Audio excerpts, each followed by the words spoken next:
തിരുവനന്തപുരത്തെ ബി.ജെ.പി സ്ഥാനാർത്ഥി രാജീവ് ചന്ദ്രശേഖർ പെരുന്നയിലെ എൻ.എസ്.എസ് ആസ്ഥാനത്തെത്തി.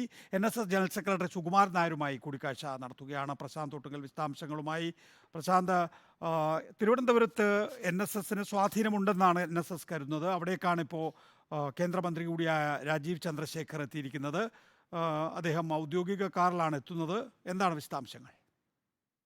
രാവിലെ 10:00 കൂടിയായിരുന്നു രാജീവ് ചന്ദ്രശേഖർ NSS ആസ്ഥാനത്ത് എത്തിയത്.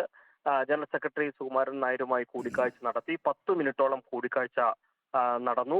അതിനുശേഷം മന്നത്ത് പത്മനാഭന്റെ വിശദവിവരങ്ങളടങ്ങുന്ന ഒരു പുസ്തകം ജനറൽ സെക്രട്ടറി രാജീവ് ചന്ദ്രശേഖറിന് സമ്മാനിക്കുകയുണ്ടായി. അതിനുശേഷം മാധ്യമങ്ങളെ രാജീവ് ചന്ദ്രശേഖർ കണ്ടു.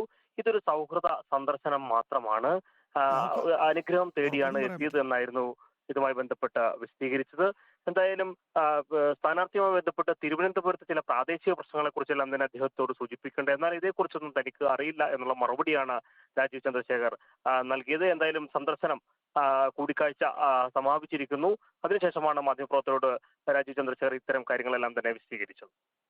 പ്രശാന്താണ് വിശദാംശങ്ങൾ നൽകിയത്. രാജീവ് ചന്ദ്രശേഖർ സുകുമാരൻ നായരുമായി കൂടിക്കാഴ്ച നടത്തിയതിന് ശേഷം മാധ്യമങ്ങളോട് സംസാരിച്ചു.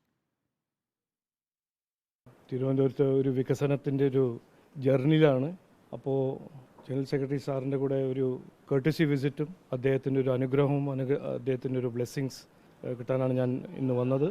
അങ്ങനെ ഒരു പോളിറ്റിക്സ് ഒന്നും ഞങ്ങൾ ഡിസ്കസ് ചെയ്യാൻ ഞാനല്ല വന്നത്. അദ്ദേഹം എനിക്കൊരു നല്ല പുസ്തകവും തന്നിട്ടുണ്ട് ആസ് എ ഗിഫ്റ്റ്.